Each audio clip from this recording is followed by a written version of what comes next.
कार्तिक महीना का 11वां अध्याय। एक समय में समुद्र का पुत्र जलंधर अपनी स्त्री वृंदा के सहित असुरों से सम्मानित हो सभा में बैठा था। तभी गुरु शुक्राचार्य वहां पहुंचे, जिनके तेज से सब दिशाएं प्रकाशित हो गई। तब गुरुजी को आता देख असुरों सहित सागर पुत्र ने उठकर बड़े आदर से उन्हें प्रणाम किया। तेजस्वी गुरुजी ने सबको आशीर्वाद दिया। फिर उनको एक दिव्य आसन पर बिठाकर सब दैत्य भी यथास्थान पर बैठ गए और सागर पुत्र ने नम्रता से प्रश्न किया, हे गुरुजी, राहु का सिर किसने काटा था? आप हमें बतलाइए। इस पर श्री शुक्राचार्य ने विरोचन पुत्र हिरण्यकशिपु और उसके परमात्मा पौत्र का परिचय देकर देवताओं असुरों द्वारा समुद्र मंथन की कथा कहकर यह बतलाया कि जब समुद्र में अमृत निकला तो उसे देव रूप बनाकर राहु भी पीने बैठ गया। इस पर इंद्र के पक्षपाती भगवान विष्णु ने राहु का सिर काट डाला। यह सुन के साथ ही जलंधर ने नेत्र लाल हो गए। उसने बड़ा क्रोध किया। फिर अपने दशम्बर नामक दूत को बुलाकर गुरुजी को कहा हुआ सब वृत्तांत सुनाया और आज्ञा दी कि शीघ्र तुम इंद्रपुरी में जाकर इंद्र को मेरी शरण में ले आओ। दशम्बर जलंधर का बड़ा निपुण दूत था। वह शीघ्र ही इंद्र को सुधर्मा नामक सभा में जा पहुंचा। उसने जलंधर के शब्दों से कहा, हे देवता धम, तुमने समुद्र को क्यों मथा और मेरे पिता के सब रत्नों को क्यों ले लिया? ऐसा करके तुमने अच्छा नहीं किया। यदि तू अपना भला चाहता है तो उन सब रत्नों सहित देवताओं के साथ मेरी शरण में आ, अन्यथा सुराधम मैं सत्य कहता हूँ कि तेरा राज्य ध्वस्त कर दूंगा।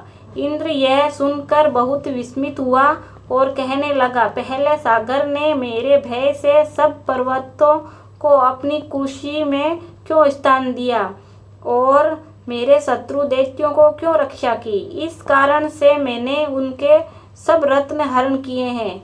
मैं सत्य कहता हूँ कि मेरी द्रोही सुखी नहीं रह सकता।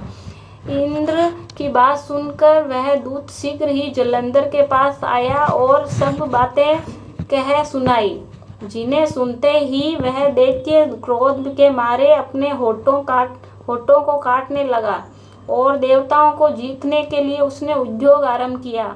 फिर जो दिशाओं तथा पातालों में करोड़ों दैत्य उसके पास पहुंच गए, शुभ निशुभ सेनापतियों को साथ लेकर जलंधर इंद्र से युद्ध करने लगा। शीघ्र ही इंद्र के नवन में अपनी विशाल सेना उतार दी। वीरों की शंख ध्वनि और घोर गर्जन से इंद्रपुरी गूंजी उठा।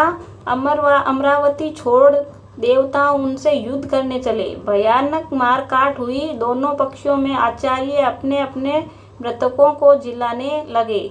असुरों के आचार्य गुरु शुक्र अपनी मृत संजीवनी विद्या से और देवगुण बृहस्पति द्रोणागिरी से औषधि लाकर मृदों को जिलाते रहे। इस पर जलंधर ने अपने गुरु शुक्राचार्य जी से क्रुद्ध होकर कहा, मेरे हाथ में मरे हुए देवता जी कैसे जाते हैं?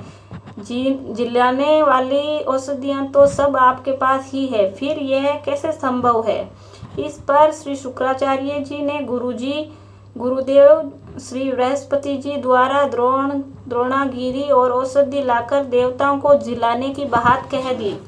यह सुनकर जलंधर और भी क्रुद्ध हो गया।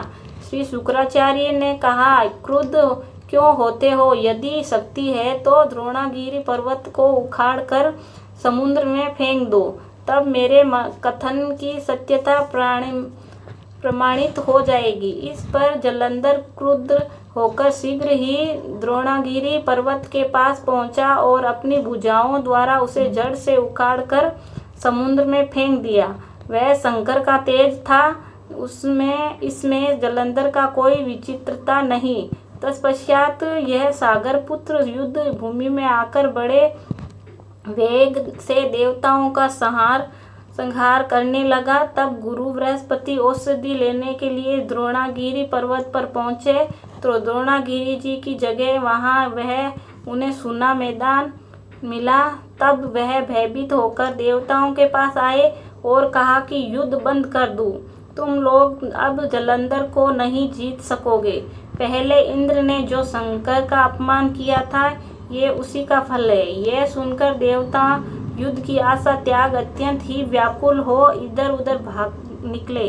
सिंधु सुत निर्भय होकर अमरावती प्रविष्ट हो गया। इंद्र आदि सब देवताओं ने गुफाओं में शरण ली। बोलो कन्हैया लाल की जय हो।